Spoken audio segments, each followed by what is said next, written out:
대한민국 어버이연합, 대한민국 종북감시단, 자유대학생연합 등 보수단체들이 구성한 보수대연합.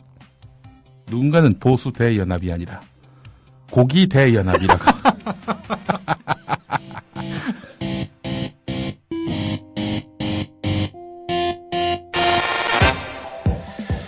이 변희재 씨가 무리수를 뒀어요. 제가 봤을 때 조금 판단 미스를 한 게 아닌가 싶습니다. 예. 아니, 왜 먹고 그 돈을 안 내? 그건 상식 밖의 얘기지. 그걸 왜 종북 논란을 또. 이 지금 가장 큰 패착이 뭐냐면요.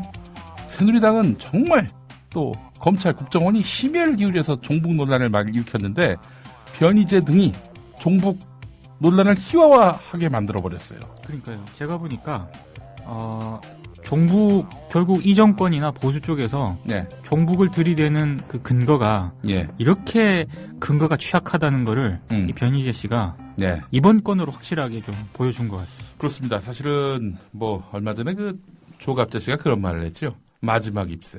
오헬리의 마지막 입새. 저는 여기서 또 마지막 입새를 인용할 수 있다고 봅니다. 이게 뭐냐면은 여권이 국면 전환용으로 쓸 수 있는 카드가 얼마 없어요. 그렇습니다. 대선 불복, 그리고 막말, 그리고 아울러 종북이거든요. 네. 근데 종북을 이렇게 희화화해버리면은 앞으로 막말, 그리고 대선 불복 이거 갖고 결국에는 국면 돌파를 해야 되는데 과연 되겠냐 이겁니다. 그렇습니다. 예. 자, 이거는 오늘 참 웃기 힘든, 웃을 일이 없는. 근데 사실 어떻게 보면. 예. 그 고깃집 사장님 있지 않습니까? 예. 그 평범한 그 사장님이 봤을 때, 예. 거기서 고기를 많이 드신 분하고 예. 제가 봤을 때, 예. 이념적으로 큰 차이가 있다거나 이런 분들이 절대 아니거든요. 근데 그런 사장님마저도 네. 분노를 하고 있지 않습니까, 지금? 그렇죠. 이게 한국 보수의 지금 상황인데, 심각하게 좀 우려가 됩니다, 진짜. 네. 오늘 제가 김어준 딴지일보 총수를 만났는데요. 네. 자신이 육식주의자 아닙니까? 제가 이제 그 양반하고 외국 한 5군데를 같이 다녔어요. 네. 각 나라마다 문화도 다르고 기후도 다르고 생활 양식도 다 다르죠. 네. 음식도 다 다른 건 마찬가지입니다. 그렇습니다. 근데 항상 같이 다니면서 고기, 네. 스테이크만 먹었어요. 스테이크에 콜라, 삼시세끼가 다 그거였어요.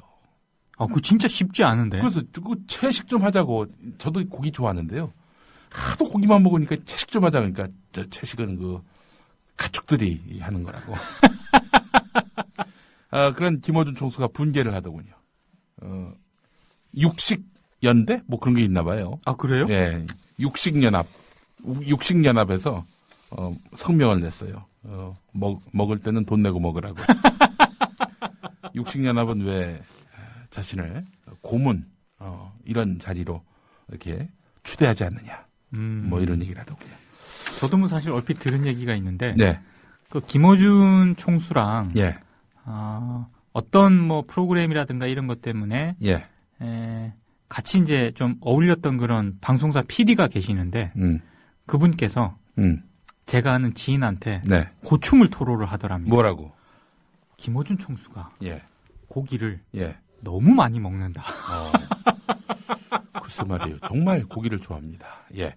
그러니까 그래도 혼자서는 1,300만 원어치 고기는 못 먹을 거예요. 그 얼마나 먹어야 그 정도 고기 값이 나오는 걸까요? 저는 이 1,300만 원어치의 그 고기를 먹었다는 소식을 접하고 네. 우리나라가 이렇게 보수가 많았나. 그런 생각도 해봤고요. 보수 대연합 이러지 말고 고기 대연합으로 이름을 정하라는 네티즌들의 그런 지적 한번 좀 참고하실 필요가 있을 것 같습니다. 자, 오늘도 다양한 미디어계 소식들을 토대로 해서 오늘 1시간 동안 진행하도록 하겠습니다. 광고부터 들을까요? 네. 예. 오늘 참 나오신 분은요. 아시죠? 예, 소개도 안 했어요. 미디어 오늘의 민동기 미디어 문화부장입니다. 500원으로 즐기는 나만의 커피. 원두 쇼핑몰 헝그리 커피. 최정상급 로스터가 1년 이하 최고급 뉴크롭 생두를 로스팅해 즉시 배송해드립니다. 대량 구매 시 가격이 할인됩니다. 검색창에 헝그리 커피를 검색하세요. 헝그리커피.com. 우리라이프 상조 홍대리입니다. 정치자와 국민TV 조합원의 성원에 힘입어 저희 사장님이 국민TV와 본격적인 업무 제휴를 하기로 하고 시원하게 쏘셨습니다. 우리라이프 상조는 어떤 위협에도 굴하지 않고 국민TV와 함께하는 신뢰받는 상조회사가 되겠습니다. 저희가 최고라고 하지 않겠습니다. 하지만 최선을 다하겠습니다. 열심히 하겠습니다. 지켜봐 주시고 도와주십시오. 1600-3267, 1600-3267 국민TV와 함께하는 우리라이프 상조 홍대리였습니다. 개념상조 우리라이프 상조가 여러분들의 성원에 힘입어 국민TV와 함께 상생할 수 있는 제휴를 맺었습니다. 우리라이프 상조는 참다운 상조 서비스를 위해 바른 길만 가겠습니다. 지금 가입하시면 회원님이 납입하신 소중한 납입금의 10%를 매달 국민TV 발전을 위해 사용하겠습니다. 1600-3267 국민TV와 함께하는 우리라이프 상조입니다. 국민TV 라디오 청취자분들을 위한 대한민국 최고의 민간 싱크탱크 김광수 경제연구소의 특별 이벤트. 12월 31일까지 경제시평의 1년 구독회원이 되시면 부동산 보고서 6부를 보실 수 있는 3만 포인트를 적립해드립니다. 031-908-0172 검색창에 김광수 경제연구소를 검색하세요. 박근혜 대통령 신년 기자회견에서 주목됐던 사람은 박 대통령이 아닌 바로 질문하는 기자들. 예, 연합뉴스 신지용 기자입니다.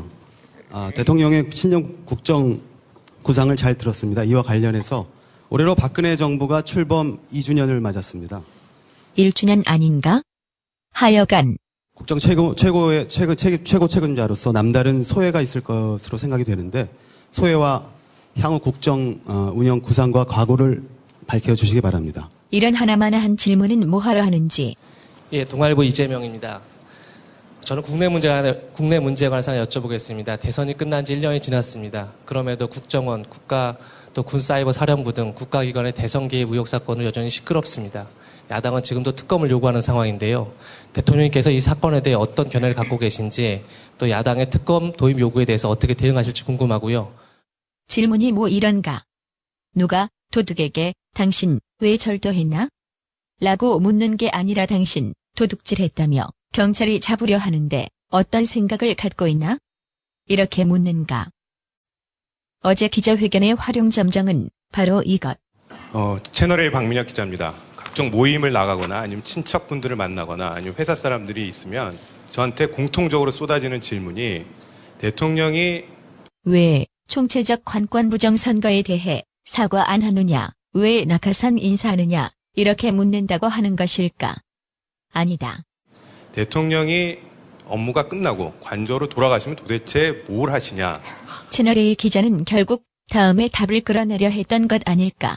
이제 실제로 보고서 보는 시간이 제일 많습니다. 이제 그거 보면서 이제 뭐 장관 또 수석 뭐가 이렇게 수시로 통화도 하면서 뭐 이것저것 결정하고 나면 그냥 뭐 어떤 때는 막 훨씬 밤 늦은 시간도 되고 그러는데 또 국정에 그 최종 책임을 진 거 아니냐 이런 생각을 하면 사실 제 개인 시간을 가질 여유가 없습니다.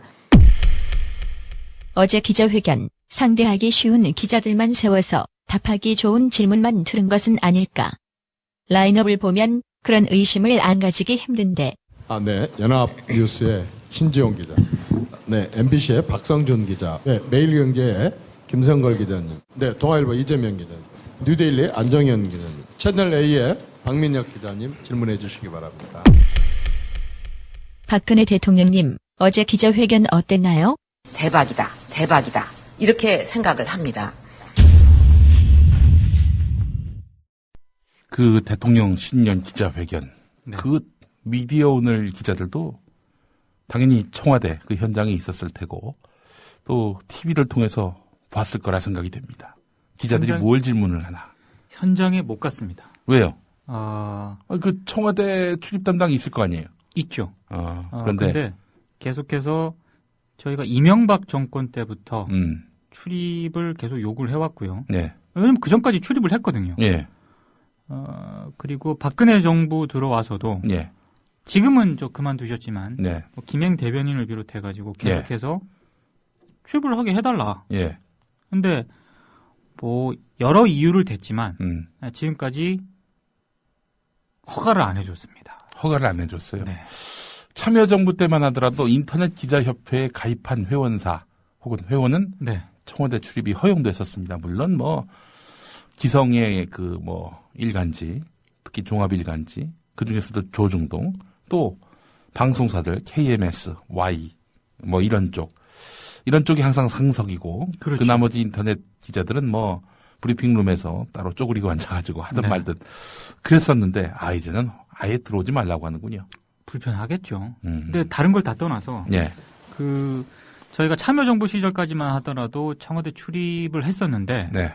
아주 그 기자들이 뭐 굉장히 좋게 받아준 건 아니고요. 네. 얼마나 불편하겠습니까? 아, 미디어 오늘 기자가 청와대 그 브리핑이라든가 이런 걸 하는데 떡하니 가 있으면 예. 미디어 오늘 기자가 하는 일이 뭡니까? 예. 기자들이 똑바로 취재하고 있나 이런 거 감시하는 그렇지. 곳인데 얼마나 불편하겠어요. 청와대 기자들이 이제 본래 하는 일이 권력에 대한 감시, 특히 그렇습니다.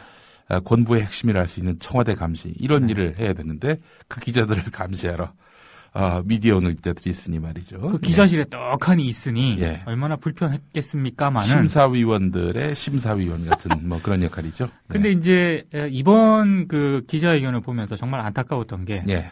우리가 현장에 좀 들어갈 수 있었으면 예. 훨씬 더 생생한 이런 소식을 전할 수 있었을 텐데 예. 그러지를 못해서 조금 안타까웠습니다. 저는 굉장히 답답했던 거가 뭐냐면은 진보 언론 기자들이 단 한 명도 질문을 할 기회를 얻지 못했습니다.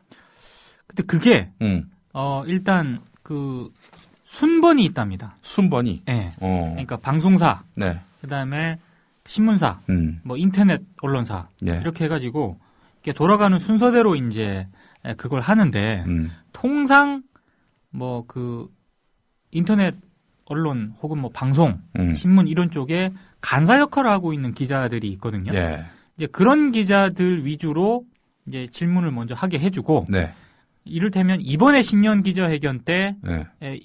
뭐 어떤 언론사가 했다. 예. 그러면 다음 이제 대통령 기자회견 때는 예. 다른 순번에 의해서 이제 가는 이런 식으로 했다는 게 통상적인 그 방식인데, 저는 뭐 그렇기 때문에 문제가 없다. 이거는 어폐가 있다고 봐요. 예. 아니 대통령 신년 기자회견 박근혜 대통령은 취임한 뒤 처음으로 하는 이 기자회견이거든요. 그러면 좀 자유롭게 바꿔서 진정으로 소통을 원한다면 과감하게 그렇게 바꿀 수도 있는 거 아니겠습니까? 예. 근데 뭐 기존 관행 그대로 그걸 하면서 더더군다나 예. Q&A 거의 뭐 사전에 다 조율된 그런 질의응답 그 대본 얘기까지 나왔을 정도로 예. 그거는 아니죠, 진짜. 예. 아니, 나는 더 이해가 안 되는 게 뭐냐면은, 동아일보하고 채널A가 뭐, 같이 기회를 얻었어요. 그러니까요. 채널A 그 기자도 동아일보 출신입니다. 네. 뭐, 동아일보 기자가 채널A 가서 일하다가 다시 동아일보로 복귀하고, 뭐, 그러잖아요.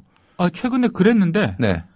그러니까, 채널A에서 어느 정도 이제 적용을 했잖아요. 방송기자로서. 예. 신문과 방송기자는 다릅니다. 네. 이 역할이라든가 이런 게. 예. 그래서 적용을 했는데, 적응을 했는데, 예. 최근에 이제 다시 동아일보로 들어왔나 봐요. 예. 복귀를 했나 봐요. 이렇게. 예. 예. 적응을 못 하겠다고. 신문기자로 들어왔다가 채널A 가서 방송 뉴스를 했는데. 네. 거기 이제 적응할 만 하니까 또 보낸 거야, 동아일보. 동아일보로 가라고 했는데. 그러니까 동아일보에서 적응을 못 하는 거야. 이게 좀 이상하다 이렇게 되는 고충을 토로를 했다고 합니다. 예. 그러니까 거의 같은 그 기자로 보면 되는 거죠. 이게 사실 방송 뉴스는요, 짧게 쓰잖아요. 그렇죠. 간명하게. 네. 그리고 네. 화면 중심으로 기사를 씁니다. 그렇습니다. 이게 무슨 현상, 내용, 그리고 뒷배경 이런 것들은 잘 못 써요. 왜냐하면은 뒷배경을 어떻게 그림으로 만들어내겠어요. 그러니까. 그림 없이 그냥 예를 들어서 새누리당 아무개 의원과 아무개 의원이 무슨 밀약을 했다 혹은 서로 다투고 있다. 이거 어떻게 보여줘 이걸. 둘이 같이 치고받고 싸우는 장면이 없는 이상. 그렇죠. 그래서 그 새누리당 외경을 찍을 수도 없고 말이죠. 뭐 하여튼 논법이 아주 많이 다른데 예, 어쨌든 그런 일이 있었군요. 어쨌든 같은 회사 사람들 아니야. 같은 회사라고 봐야 되는 같은 거죠. 사주 밑에서. 그렇죠. 그 뉴데일리한테 그렇게 또 기회를 주고. 그러니까 아마 인터넷 그 언론을 대표해서 아마 질문을 한 걸 겁니다. 아니 뭐야 이게 도대체. 채널A, 동아일보, 매일경제, MBC 그리고 뉴데일리 다 같은 편들끼리만 질문을 하고. 저는 같은 편 뭐 이런 걸 다 떠나서 좋습니다. 뭐 그 사람들한테 질문을 뭐 줄 수 있어요. 할 수 있는 그거를 순번에 따라서. 아니 그러면 자기가 진보, 개혁, 보수 뭐 이런 걸 다 떠나서 기자 아닙니까? 기자. 기자라면 그 어렵게 만든 기자회견장의 그 질문 기회를 최대한 기자답게 물어봐야 될 거 아닙니까? 퇴근하고 뭐 하십니까? 근황 자기가 대통령 본인 입으로 다 얘기를 했는데 첫 질문이 근황은 어떠십니까? 이게 뭐 하자는 겁니까 이게 지금? 그리고 저 누구야? 채널A의 박민혁 기자. 야, 그 사람 참 창피하지 않을까? 저는 그 기자회견 보면서 상당수 기자들의 질문을 보면서 좀 창피하다는 생각이 들었어요. 특히 그 사람은 뭐라고 그랬냐면요. 저는 청와대 출입 기자라고 다른 사람들한테 얘기하니까 그 사람들이 지인이든 뭐 직장 동료든 그렇죠. 다들 궁금해하는 게 있다. 대통령이 근무 시간 마치고 관저로 돌아가면 도대체 뭐 하느냐. 이걸 누가 관심을 가져? 관심 있어요? 저는 없습니다. 그 주변에 참 독특한 4차원적 사고를 갖고 있는 사람들만 있나 봐. 퇴근 후에 뭐 하는 거에 관심 없고요. 국정을 그냥 잘 이끌어야죠. 뭐 퇴근 후에 뭐 하는지 왜 관심이 있습니까? 박근혜 말이 이렇습니다. 박근혜 말이 관저에 돌아가서도 계속 보고서를 읽고 그래서 장관이나 관계자에게 전화를 해서 수석에게 전화를 해가지고 이게 어떤 내용이냐라고 설명을 듣는다. 이런 얘기를 하는데 결국 그 답을 끌어내기 위해서. 그렇죠. 미화시키기 위해서. 네. 아니 박근혜 대통령이 그 질문 받고 그냥 저 집에 가가지고 게임해요. 일배 들어가서 시시덕거려요. 이러진 않을 거 아니야. 그리고요. 퇴근하고 보고서 안 읽은 대통령, 역대 대통령 없습니다. 중요한 건 뭐냐면 말이죠. 유시민 전 장관이 낙검수에 나와서 한 말이 있습니다. 네. 위에서 뭘 잘못된 보고를 해도 이걸 검증을 못 한다는 거예요. 그 밑에서 잘못된 허위 보고를 할 수 있거든요. 네. 대통령의 눈과 귀를 흐려가지고 그렇죠. 쥐들의 이익을 극대화하기 위해서 그런 식으로 허위 보고서 만들 수 있습니다. 그렇습니다. 충분히 가능한 현상이에요. 네. 그럼에도 불구하고 지도자라면은 그게 뻥인지 아닌지 최소한 의심은 갈 수 있는 정도의 자질을 가진 사람이 대통령이 돼야 하는데 그렇죠. 그게 안 된다는 거예요. 유시민 장관 말은. 자, 그래서 보고서 백날 읽어봐야 무슨 소용이 있어. 이걸 검증해내지도 못하는데 또 실제로 보고서를 보고 있는지 국정에 대해서 눈만 뜨면 국민 행복만 생각하고 있는지 그거 어떻게 알아 그걸. 그렇습니다. 그런 하나만한 질문을 검증도 불가능한 그런 답변을 왜 그걸 국민들이 80분 동안이나 들어야 되냐 이거야. 그것도 80분 동안 들어서 어이없어 했는데 네. 당일 방송 3사, 지상파 방송 3사 뉴스는 그걸 그대로 재방송하는 수준으로 내보냈어요. 정말로 한심하더군요. 정말로. 부끄럽기를 데가 없습니다. 정말. 응? 그리고 저는 그 일반인들이 방금 얘기한 박민혁 기자 그 얘기도 했지만 청와대 출입 기자라고 하면은요. 사람들이 어마어마한 줄 아는데요. 절대 아닙니다. 아무것도 아닙니다. 저도요. 아주 조그만 인터넷 언론이었지만 청와대 출입했었습니다. 아무것도 아니야. 아무것도 아니야. 아무것도 아니에요. 진짜. 아무것도 아니야. 그 방송기자연합회가 발행하는 방송기자라는 그 월간지가 있거든요. 격월간으로도 좀 나오는 것 같기도 하던데 거기 모 KBS 청와대 출입 기자가 전 이제 참여정부 때 출입했었는데 그 기자가 한 얘기가 있습니다. 거기서 뭐라고 했느냐? 청와대 출입 기자라고 하면은 청와대 안을 막 권력자들 감시하고 누비고 다니는 것 같은데 또 대통령하고 맞담배도 피우고 전혀 아니고요. 구경도 못 하고요. 비서관 하나 제대로 보기가 어려운 게 청와대 그 기자실이고 그 청와대 기자실이 또 별도의 동이 있습니다. 그 동만 출입할 수 있어. 그 동에서 그 브리핑룸과 기자실 그리고 화장실 거기만 자유롭게 들어갔다 이 우스갯소리로 하는 얘기예요. 그러니까 그 정도로 청와대 내에서 활동에 제약을 받기 때문에 무슨 어마어마한 정보 이런 거와는 거리가 멀고 사실상 갇혀 있다는 거예요. 그렇죠. 그 춘추관이라고. 그렇습니다. 청와대가 그냥 전국에 있는 언론사 일진, 청와대 출입 일진들을 통해서 예. 언론사를 관리하고 있는 겁니다. 예. 그러니까 기자들이 청와대를 감시하는 게 아니고요. 예. 청와대가 기자들을 관리하고 있는 거예요. 그렇게 보시면 되는 거예요. 그러니까 무슨 엄청나게 무슨 청와대 기자들의 파워가 센 줄 아는데 전혀 아닙니다. 전혀. 좋은 게 있다면 무슨 명절 때 뭐 세트 하나 와요. 그렇죠. 선물 세트. 네. 뭐 그거 하나 받으면서 아 내가 청와대 다니는구나. 그리고 증을 안 줍니다. 기본적으로. 네. 딱 가서 뭐 기자증을 딱 제시를 하든지 아니면 주민등록증을 제시한다든지. 네. 아 기자증은 제시 안 하는 것 같더라고. 그냥 주민등록증 받고 네. 거기서 출입증 받고 그렇게 들어가서 나올 땐 또 출입증 내놓고 나오고. 그렇죠. 이제 출입을 하기 전까지 청와대에서 신원조회를 하는데 예. 그 기간이 굉장히 오래 걸리죠. 예. 네. 아마 그 미디어원들이 신청을 해서 수락이 되더라도 네. 한 10년 걸리지 않겠는가. 신원조회 기간이. 예. 그럴 것 같아요. 아, 그렇습니다. 무슨, 가가지고 청와대 출입기자 하면은 그게 영이 서고 권위가 서리려면은 가서 날선 질문을 해야지. 그렇습니다. 박근혜한테 물어볼 게 한두 가지야? 네. 지난번 대선 그 총체적 관권 부정선거에 대해서 어떻게 생각하느냐? 뭐 책임 있는 자세를 요구하고 있는데 이에 응할 생각이 있느냐? 뭐 이런 걸 물어봐야지. 야당에서 공세를 펼치고 있는데 어떻게 생각하냐고. 아, 나 이게 정말. 아니 저는 다른 걸 다 떠나서 예. 뭔가 질문을 했지 않습니까? 예. 그러면 대통령이 답변을 하잖아요. 예. 그러면 그게 다 수긍이 되나요? 안 되는 게 많거든요. 그렇죠. 그러면 또 추가 질문을 해야 되고. 예. 거기에 대해서 뭔가 논쟁이 오가야 되고. 예.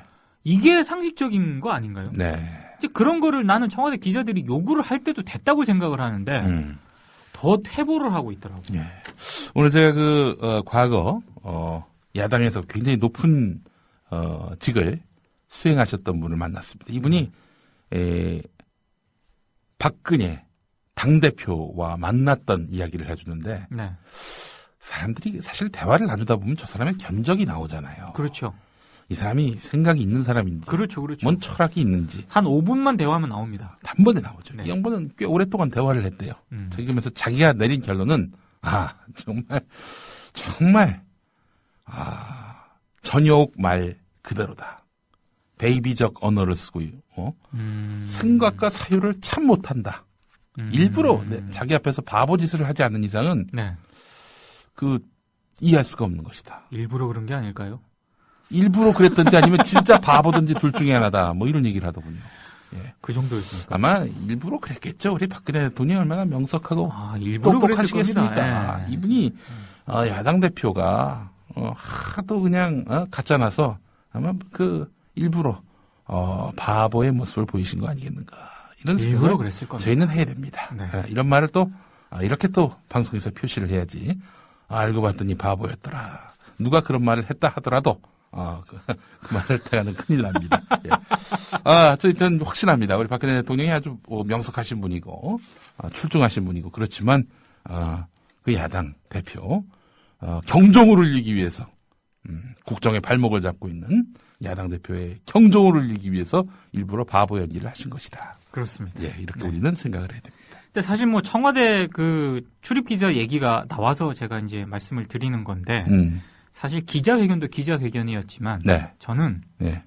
이분 얘기를 안 할 수가 없습니다. 어떤 분입니까? MBN의 네. 모 기자 얘기인데요. 김은미 기자. 뭘 이름을 가려 이미 다 보도가 됐는데. 그렇습니다. 감출 게 따로 있지. 아니 그 친구는 몇 년 차예요?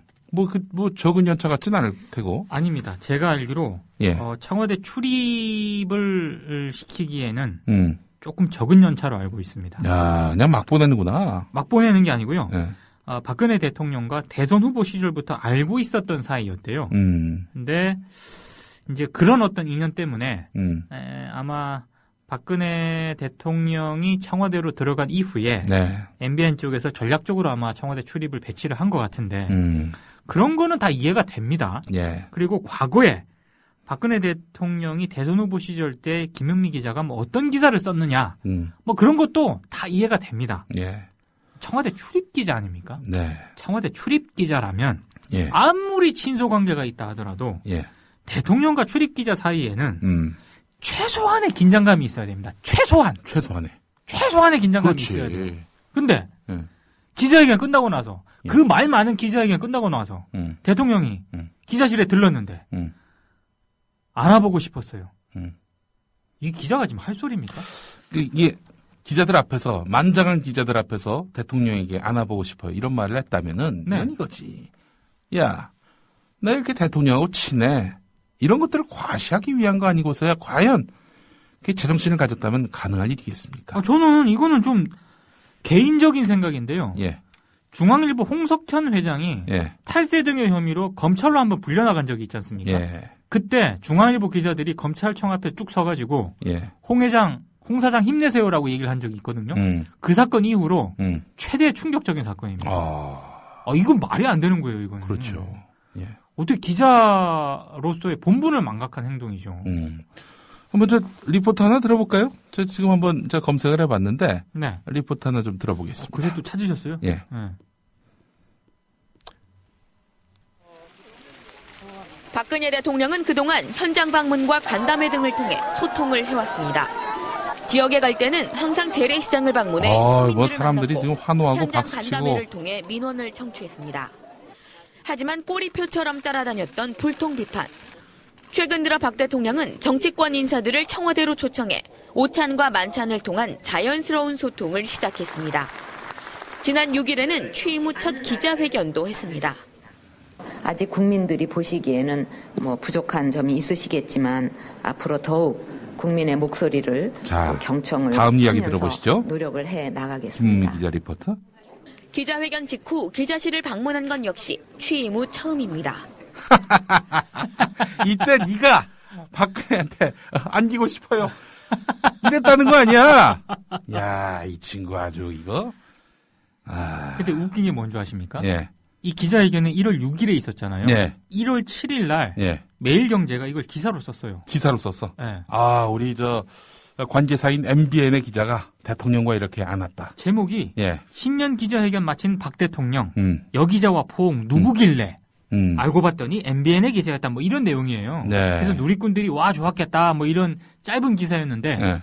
이게 이후에 삭제가 됐습니다. 삭제가 됐어. 왜 삭제를 했을까요? 제가 아무래도 부끄러운 본인들도 안 거야 이게. 네. 예? 이게 적절치 않다는 걸 본인들도 안 거죠 지금. 예. 더더군다나 제가 이 리포트를 누가 했는지 지금 확인해 보지는 않았는데 네. MBN에서 이런 또 리포트가 나갔어요. 예. 그 기자회견 관련해서 리포트인데 여성스러움을 대표하는 색깔인 핑크빛 의상을 입고 연단에 선 박근혜 대통령. 핑크색은 엄격하다는 이미지를 싣고 부드러움을 강화하는 의미가 있다. 뭐 이런 내용의 리포트를 또 내보냈어요. 예. 이게 지금 뭐 하자는 겁니까 지금? 예. 야. 누군가 그러더라고요. 김은미 기자 너무 안고 싶었어요 하고 MBN의 지금 스탠스로 봤을 때 예. MBN은 확실히 종편 제어가에서 합격한다. 누군가 이 얘기를 하더군요. 그러면 이거 효녀네, 효녀. MBN의 효녀야. 그렇게 해서 종편 제어가가 된다면 말이죠. 예. 효녀죠. 근데 MBN에서 효녀일지 모르겠습니다만 네. 정말 같은 기자 입장에서 봤을 때 예. 정말로 좀 부끄럽습니다. 네. 아이고 참 이렇게 해서 또 장기적으로 이렇게 회사 엿먹이는 겁니다 이게. 이거는 정말 아닙니다. 제가 봤을 때 정말. 오늘 또 김은미 기자 이야기가 저희 김어준 총수, 네. 주진우 기자 또 제가 이렇게 만났는데 네. 이 자리에서 또 화제가 됐었습니다. 어떻게 화제가 지금 됐어요? 박지만 씨가 고소를 해가지고 지금 재판을 받고 있잖아요. 그렇죠. 1심에서 무죄 판결이 났습니다. 배심원들이 저는 무죄 판결을 내렸고 네. 판사는 다른 의견 내지 않고 그대로 인용을 해서 결국 1심 무죄가 났습니다. 2심을 앞두고 있는 상황인데 네. 김어준 총수는 우리가 지금 가만히 있거나 조용히 있어도 혹은 그 기자처럼 박근혜 대통령 사랑해요. 그리고 그러면서 또 하는 얘기가 사실 지난 총선에 저희가 김용민이를 내보내가지고 결국 새누리당이 이겼잖아요. 저희는 원래 박 대통령을 사랑해요. 이런다 하더라도 절대 안 봐줄 것이다. 이런 얘기를 당연합니다. 예. 네.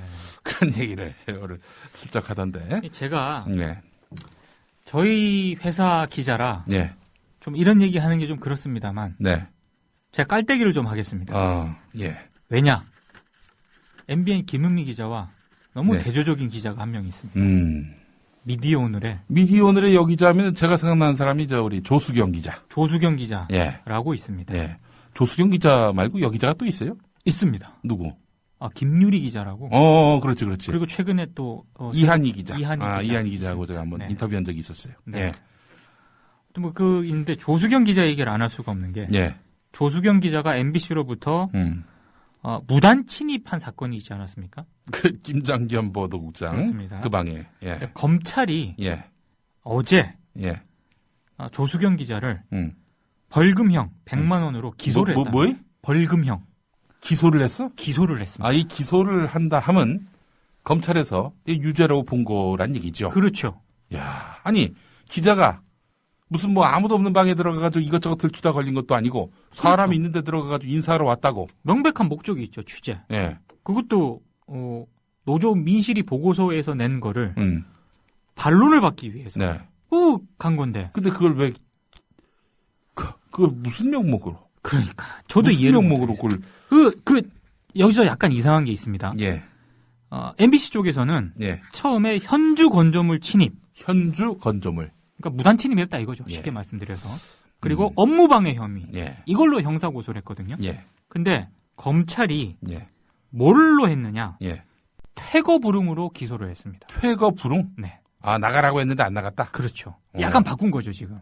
퇴거 불응이 그렇게 큰 죄인가요? 아니, 근데 그것도 사실관계를 다퉈야 될 부분이 있는데요. 나가라고 해서 조수경 기자는 언쟁을 하다가 나가라고 해서 나갔습니다. 보도국장실. 그럼 나갔네. 그러니까. 끌려 나간 것도 아니고. 그러니까요. 자기 발로 나갔어요. 근데 이게 퇴거 불응으로 기소를 한 것 자체가 제가 이제 몇몇 변호사들한테 물어보니까 좀 무리하게 기소를 한 것 같다. 이런 의견을 좀 밝히시더라고요. 또 어찌됐든 이거는 뭐 미디어오늘 입장에서는 뭐 가야죠. 재판 가서 한번 다퉈봐야죠. 이거는 말도 안 되는 거고요. 그러니까 이제 약식 기소 같은 거였나?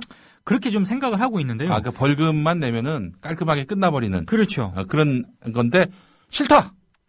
저희는 싫습니다. 죄가 있는지 없는지 이거 법정 가서 따져보자 해가지고 말이 안 됩니다. 바로 이제 정식 재판을 걸었군요. 그렇습니다. 제가 이제 조수경 기자랑 오기 전에 통화를 했는데 조수경 기자 의견도 이거는 자기 납득할 수 없다. 근데 제가 지금 이 얘기를 왜 드리냐면 어떤 기자는 말이죠. 청와대를 출입하면서 청와대와 대통령을 감시하고 견제해야 하는 역할을 하는데 안 와보고 싶었어요. 이런 얘기를 하는 기자가 있는 반면에 이렇게 이 출입처 취재원들하고 갈등하게 있는 기자들도 있다. 그러니까 이 방송을 들으시는 분들도 청취자분들도 대한민국에 아직 소수긴 하지만 그래도 좀 건강한 정신을 가진 기자가 있다는 거를 좀 아시라고 제가 제 부하 기자를 제 소속 부하 이 부서에 있는 소속 기자를 깔때기 한번 대봤습니다. 우리 조수경 기자 이름 여러분들 기억해 주시기 바랍니다. 대한민국에 꽤 괜찮은 기자들이 있는데 조수경 기자도 그 가운데 하나입니다. 이거 참. 그러니까 이제 이런 거야. 주요한 언론사에서 바른 말하고 기자로서 제 역할을 하려는 사람들은 취재 일선에서 배제를 하거나 그렇죠. 혹은 한직 뭐 문화부나 이런 데로 밀어내고 그렇죠. 언론사가 사회 비판적이고 바른 말한다. 그러면 언론사를 왕따시킵니다. 그런 미디어들이 그렇게 또 왕따를 당하고 있습니다. 아이고 참 이런 아주 열악하고도 참으로 참담한 구조 속에서 그래도 언론의 중지를 지켜나가려는 양심적인 언론사들 여러분들 많이 또 기억을 해주시고 그 구성원들이 뭐 결국에는 어떤 힘으로 버티겠습니까? 이 건강한 시민들의 지지 속에서 그렇습니다. 서 있지 않겠어요? 관심 많이 가져주시기를 바라는 마음 같습니다. 김원미 기자 정신 차리기 바랍니다. 부끄러운 줄 알아야지 무슨 정말. 기자가 말이야. 정말 그 얘기 한번 해주고 싶어요. 이거 청와대 취직을 하든가 옆에서 그래서 비서를 하든가 그럼 누가 뭐라 그래? 청와대 직원도 잘 안 하는 행동입니다. 그것도 아무도 안 보는 데서 그럼 뭐 누가 뭐라 그래? 다 보는 앞에서. 아이고 정말 참 창피한 줄 알아야지.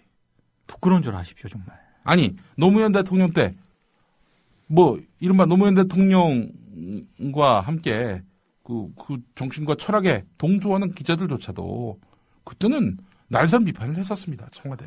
그 기자회견 자체가 굉장히 긴장이 흘렀어요. 그렇죠. 네. 그 당시 동아일보 기자는 뭐 보니까 이기명 회장. 그럼요. 뭐 무슨 비리 있는 거 아니냐 이런 식으로 캐물었고 아니라고 하니까 또 더 캐물고. 그렇죠. 사실은 이게 정상이지. 정상이죠, 정상. 네. 근데 지금 완전히 비정상입니다. 깔때기죠. 네. 지금 기자들이 깔때기 역할을 하고 있는 거죠, 지금. 그런 비정상의 자리에서 박근혜가 올해 비정상의 정상화를 만들겠다라고 했는데, 정말 이런, 참. 네. 제가 보니까, 박근혜 대통령의 이런 기조가, 방송사 경영진들한테 전해지고 있는 것 같습니다. 지난번에 저희가 MBC 김종국 사장 얘기를 하면서, 예. 그 아메리카노 좋아하시는 분 얘기를 하셨어요. 그렇지. 네. 그 아메리카노 좋아하시는 분이 바그다드 카페에서 그렇습니다. 이렇게 아메리카노 드시는. 예. 그래요. 취향이 좀 독특하신데 예. 어찌됐든 아메리카노를 굉장히 좋아하시는 그분이 네. 그분을 영입을 하기 위해서 대구 MBC 사장으로 김종국 사장이라든가 MBC 쪽에서 굉장히 고군분투하고 있다 이런 소식을 전해드리지 않았습니까? 예. 근데 저희가 여기 오기 전까지 좀 취재해본 바로는 네. 그 아메리카노 좋아하시는 분께서 아직도 실명 못 가? 못 갑니다. 약간 고사를 했다고 합니다. 고사를 했대? 네. 어허. 그러니까 약간 지금 공중에 붕 뜬 상황이죠. 예. 근데 그게 왜 아메리카노를 좋아하시는 그분보다 더 관심이 있는 게 도대체 우리 종국이 형님이 왜 이러나? 예. 왜 이렇게 지금 안달복달 이렇게 안절부절하고 있는가? 2월, 3월이 주총입니다. 주총. 그렇죠. MBC 주주총회. 네, 김종국 사장이 자녀 임기거든요, 지금. 지금 김재철 사장 남은 임기를 수행하고 있는 분이 바로 김종국 현 사장이죠. 그렇습니다. 예. 그래서 이제 새 사장을 뽑는데 뽑습니다. 임기 몇 년이지? 3년입니다. 3년. 네. 근데 이번에 그 연임이 그렇게 안정적이지 않다는 얘기가 좀 나오고 있거든요. 그러니까 지금 김종국 사장이 무리한 행보를 계속하고 있는데 정말 말도 안 되는 인사를 최근에 했습니다. 예. 단적인 예가 그 뉴미디어국의 인터넷 뉴스 부장이 있습니다. 예? 근데 황외진 전 논설위원을 이 인터넷 뉴스 부장으로 발령낸 거는 그렇다 쳐도 기존에 그 한정우 전 인터넷 뉴스 부장이 있습니다.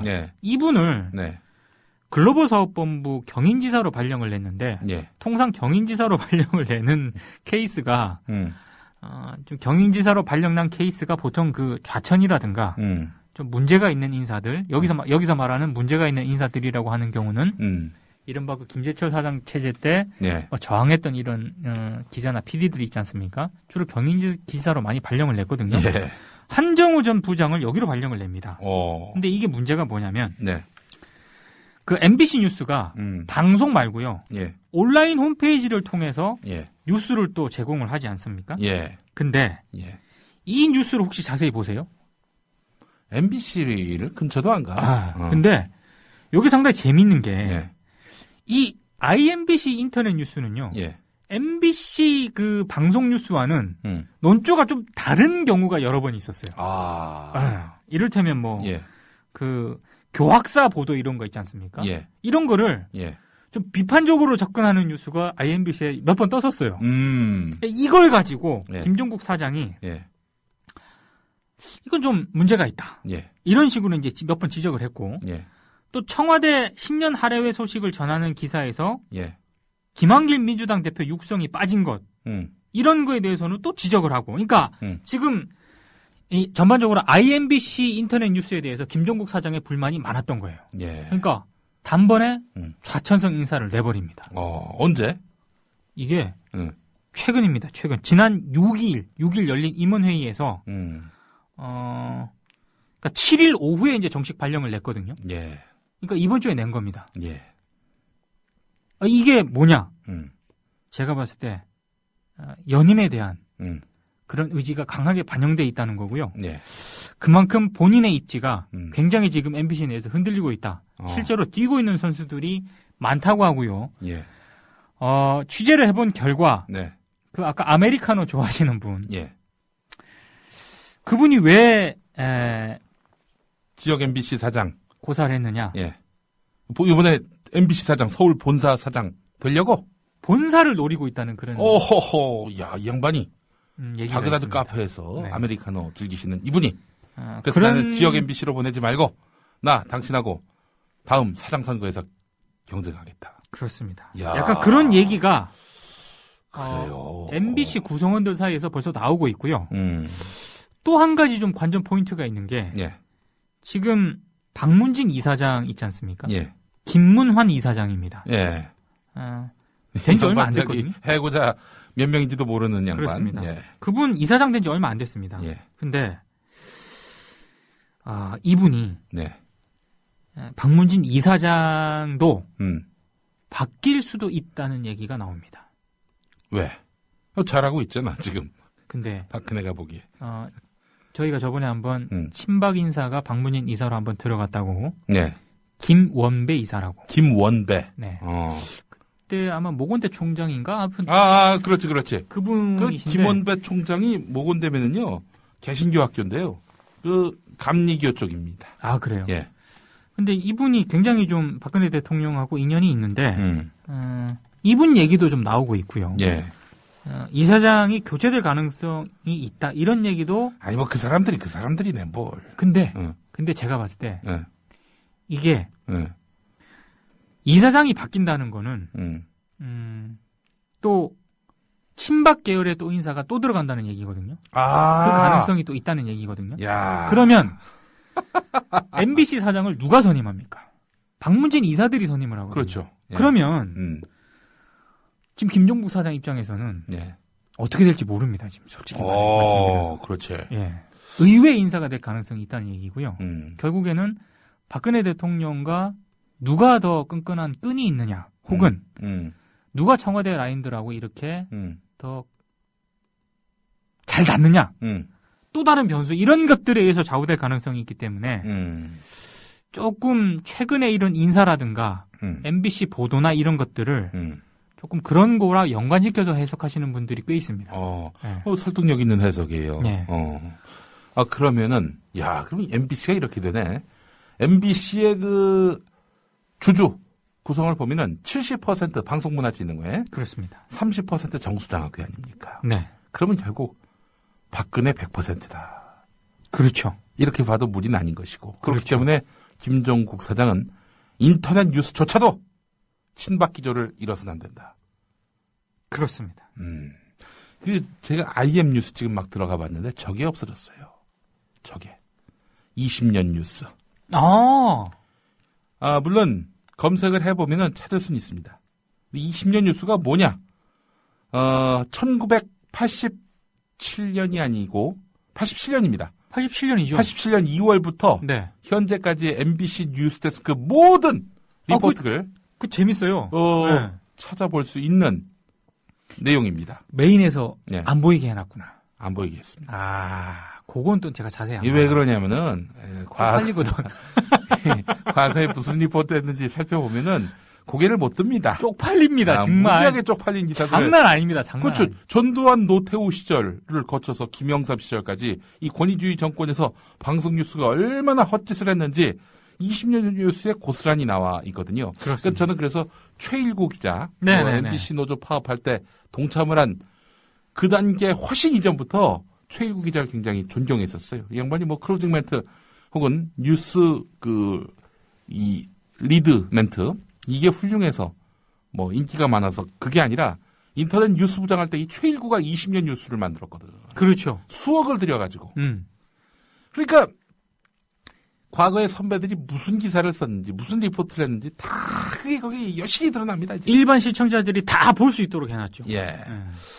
그런데 이거를 감췄단 말이죠. 왜 어디로 감췄어요? 나 그걸 못 봤네. 아마 뭐 여러 가지 이유가 있겠죠. 뭐 저는 뭐 이 선배 기자들이 좀 창피해서 이거 좀 감추라. 거슬렸던 게. 이렇게 하지 않았겠는가라는 추측도 할 수 있을 거고요. 네. 또 하나는 참여정부 김대중 정부 때 이렇게 또 나름대로 뭐 권력이 시킨 적은 전혀 없지만 여하간 그 구미에 맞게 리포트를 했던 그 과거를 지우고 싶은 마음이 있었던 거 아니겠어요? 그렇죠. 예.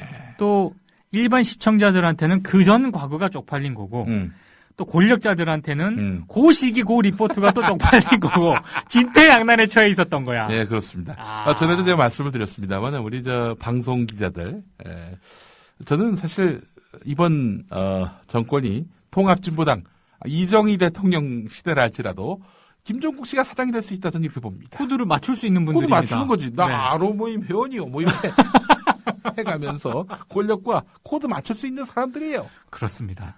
진정한 우익, 진정한 보수 없어.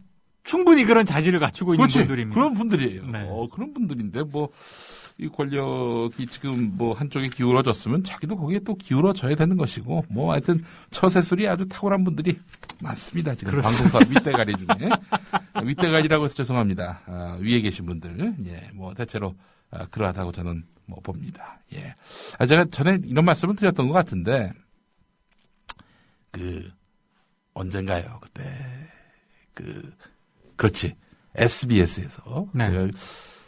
라디오 스튜디오가 있는 곳이 이제 SBS 본사 10층인데 10층이죠. 날마다 비슷한 시간에 방송을 하셨던 분이 있습니다. SBS 논설위원인데 이분이 아침 8시부터 한 20분까지 하는 SBS 뉴스레이더 진행을 하셨어요, 양반이. 누군지 이름 모르겠어요. 근데 정년 은퇴 직전에 그거 하셨는데 결국 은퇴하셨어요, 지금. 네. MBC가 막 파업할 무렵이었는데 네. 파업을 꽤 많이 했죠. 어느 시점의 파업인지는 제가 기억이 잘 나지 않습니다만은 어쨌든 이 파업을 할 당시 MBC 파업에 대해서 얘기하면서 이 MBC가 문제가 많다. 그러니까 제가 얘기하는 거는 이 사측의 그런 행태가 잘못됐다라는 얘기였는데 네. 이분이 MBC 문제야 이러는 거예요. MBC가 왜 문제가? 이 양반하고 나하고 코드가 맞나 봤더니 이 양반은 아니 지금 권력이 이명박이 됐으면 이명박한테 잘 보여야지. 왜 저렇게 대들고 난리야? 그게 그 사람들의 상식인 거야. 이분들의 상식이에요 이게. 여러분 방송 기자들 대단치 않습니다. 굉장히 고액 연봉을 받고 다니는 분들이긴 합니다만은 제가 봤을 때 제정신 바뀌고 방송사 다니시는 분은 SBS에는 제가 박수택 논설위원 말고는 박수택이죠. 지금 한지가 아니야 한지. 그렇습니다. 네. 양심적인 분들을 찾기가 참 쉽지 않다. 이런 점들을 또 말씀을 드리고 이정희 대통령 시대라면은 서로 모두 저 아로예요. 이런 사람들이다.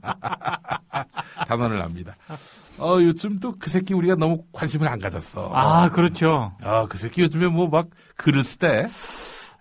참 활동 반경이 넓으셔 보면. 네, 글을 또 요즘 열심히 쓰고 있습니다. 우리. 근데 그분의 활동 반경은 도대체 어떻게 해서 네트워크가 되는 걸까요? 그런 쪽으로 관리를 잘하나? 그 새끼는 쓰는 데만 쓰더라고. 야, 인생 똑바로 살아라. 이 형이 2014년에 너한테 던지는 화두야. 똑바로 살아라. 좀 부끄럽지 않게 살아라. 이런 얘기를 오늘 그 새끼한테 꼭 해주고 싶은 말이었습니다. 예. 미디어를 알아야 미디어에 먹히지 않는다. 저쪽에 이명박근혜가 있다면 이쪽에 민동 김용민이 있다. 미디어계 길라잡이 민동기 김용민의 미디어 토크. 자, 이 김종국 사장 얘기만 하니까 너무 섭섭하네. 그렇습니다. 기루한영 사장도 한번 얘기하기 전에 아니 우리 또 고기대 연합. 네. 고기대 연합의 우리 변희재 씨가 네. 정관용 형님을 종북평론가라고 얘기를 했는데. 그래요? 아니 무슨 정관용이 어디 봐서 종북이야? 그분요 정말 좀 모르시는 분들이 계시는데 네. 그분은 제가 개인적으로 평가했을 때 굉장히 보수 합리주의자입니다. 네. 제가 한번 그분을 정관용 형님을 어떤 회식 자리에서 한번 만나가지고 그때 처음 만난 거죠. 저야 방송 맨날 들으니까 그 양반을 익히 알았지만 그 양반 저 그때 처음 봤어요. 이 양반하고 식사 마치고 보니까 집이 같은 방향이야. 용인 수지 사세요. 그래요? 예. 저도 이제 용인 수지 살던 때였으니까 그분 모시고 제가 차로 우리 관용 형님을 옆에 태우고 이제 쭉 모시고 왔잖아. 서울에서? 서울에서. 서울 여의도에서. 긴 시간이구나. 아까 얘기했잖아. 한 5분만 얘기하면 그 사람의 견적이 나온다고. 그렇죠. 한 1시간 동안 그분과 대화를 나눴는데 네. 어느 진영이라고 말할 수 없는 분입니다. 그렇죠. 그러니까 금도에 맞게 사시는 분이다라는 생각이 드는데 방송하는 거 보면 모릅니까? 그렇죠. KBS 내에 이른바 자기들 말로 좌파 PD인 사람들이 정관용은 기회주의자 아닌가 자기는 의심한다. 그런 얘기를 한다니까. 그럴 있어요. 정도로 정말 잘 어젠 듯한 네. 균형감, 공정성 이거 유지하려고 무지하게 노력하는 분이 바로 정관용 선생입니다. 네. 그런 양반을 종북이라고 얘기하면 대체 이 세상에 종북 아닌 사람은 누가 있을까? 다종북이에요, 다종북. 이 무슨 그런 터무니없는 얘기를 하고 그 저기 고기, 응? 고기 대첩, 고기대 연합, 고기대 연합 거기 고기 안 먹으러 간 사람은 다 종북이야, 그럼. 그리고 그 고기대 연합이 그 회식했던데 무슨 네. 창고 무슨 창고던데? 뭐 창고라는 이름의 네. 근데 거기가 그 변희재 사무실하고 같은 건물에 있다더만. 아, 그래요? 굉장히 비싼 오피스텔이라고 합니다. 그 돈은 어디서 나오는 걸까요? 모르죠. 아니, 비싼 오피스텔이라는 얘기도 제가 들은 거고, 제가 모르니까 그 어디 위치에 있는 건지. 근데 약간 뭐 그렇다는 얘기를 들었어요. 예. 아니면 죄송해. 또 고소하지 마. 아유, 피곤해, 그것도. 지도 고소당해봤으면서 알면서 그래. 아니면 내가 다음에 정정해 줄 테니까. 꽤 비싼 오피스텔이라는 뭐 얘기를 내가 들었는데, 뭐 하여튼 그 건물에 같이 있다고 합니다. 예. 여하간, 지금, 그런, 상황인데, 네. 제가 봤을 때 관용이 형님이 종북평론가 오누나는 이런, 변희재 씨 회사에 대해서 문제를 삼고 고소를 하면 난 이거 분명히 걸려 들어간다고 봐요. 아니, 그거는 명백하게 명예훼손입니다. 그거는. 네. 왜냐하면 근거도 없고요. 네. 정관용 방송인에 대해서 종북이라고 한다면 네. 정말로 대한민국에 종북 아닌 사람이 없습니다. 네. 어지간히 방송 나오는 사람은 다 종북이에요, 그러면. 예. 저기 전쟁 나면은 총 들고 싸우겠다라고 했던 이회수도 종북이라고 하니. 아, 그럼요. 참 이게 그게 바로 이제 종북을 희화화하는 겁니다. 이게 한서 빌딩이 이게 만만치 않은 건물이네. 이거 보니까 한서 빌딩 어딘지 모르시죠? 저는 모릅니다. 예, 여기 여의도 순복음교회하고 구 SBS 중간에 있는 강변 보이는 쪽에. 예. 어딘지 아시겠죠? 대충 어딘지 알 것 같아요. LG 주유소 옆에. 예. LG인가? GS 주유소 옆에. 어이구, 이거 좋네. 맞아요. 여기가, 낭만 창고라고 돼 있네, 여기 보니까. 그 고깃집 어딘지 알 것 같습니다. 이 커피 빈하고. 네네네네, 맞아요. 예. 그리고 뚜레쥬르드가 있고. 어딘지 알 것 같아요. 국대 떡볶이 있는. 야, 이거. 그 건물 좋은데? 그렇죠. 이거 비싸요. 영등포구 여의서로 43. 지금, 다음지도 이런 거 한번 검색해 보시면은, 여기 12층 사원가를 지금 쓰고 있어요. 예. 이거 임대료를 만만치 않게 내야 될 텐데 말이죠. 아니, 뭐, 능력이 있으시니까, 예. 여의도로 진출했구만. 네. 예, 하여간 그리고 정말로. 네. 이제 변희재 씨는 좀, 반대하고 비판적인 사람들이 보기에는 좀 마음에 안 들 수 있을지 모르겠지만, 어찌됐든, 자이든 타이든 본인이 좀 유명해졌잖아요. 예. 그러면, 예. 그 유명세에 맞게 행동을 하고 이렇게 해야 되는데, 네. 솔직히 이게 뭡니까? 고깃값 가지고 이게, 그리고 또, 이거에 대해서 보도하는 언론을 어떻게 하겠다. 그러니까요. 이게 뭐 하는 짓이야. 이거는 좀 아니에요, 제가 봤을 때. 물론 허위 보도를 한다든지, 사실과 다른 보도를 한다든지, 이거에 대해서 항의할 수 있고, 항의를 했는데 수용이 안 된다. 그럴 때는 그 법적 조치 할 수 있겠지. 그런데 그렇죠. 이게 무슨, 자기에 대해서 조금이라도 불리하게 쓰면은, 어떻게 조치하겠다. 그러니까, 저는 그 이전에. 언론사라면서, 언론사 운영한다면서. 그 이전에, 이 변희재라는 이름에 좀, 지지자든 반대자든, 이제, 본인이 원하지 않든 원하든 간에 유명한 사람이 됐어요. 네. 그러면 그 이름에 걸맞게 행동을 해야죠. 네. 이런 거 가지고 이렇게 이슈가 되고 이러는 건 제가 봤을 때 정말 아닌 것 같아요. 네. 그래요. 하여튼 우리 고기대연합 번창하시길 빌겠습니다. 예. 자, 길환영 사장 이야기로 한번 넘어가 보죠. 제가 봤을 때 길환영 사장이 하나 더. 네. 그 새끼가 정관용 무척 싫어해. 그건 저도 알고 있습니다. 네. 묘한 제가 봤을 때 잽도 안 되거든요? 라이벌 의식을 갖고 있어. 묘한 라이벌 의식을 가지고 있어. 이건 한마디로 김은국이 조수미에 대해서 라이벌 의식을 갖는 거하고 마찬가지라니까. 정말 잽도 안 돼요. 예. 어디다 대고 질투심을, 예. 참. 그래요. 자. 길환영 사장, TV본부장을 교체했어요? 아니, 근데 제가 보니까, 길환영 사장이 제가 봤을 때, 나름 머리를 좀 잘 쓰시는 것 같습니다. 네. 깜짝 놀랐습니다. 왜냐? 네. 사실 그 진품 명품 파문이 불거졌을 때요. 예. 그 장성환 TV 본부장입니다. 예. 그러니까 지금 날아갔으니까 이제 전 본부장이죠. 예.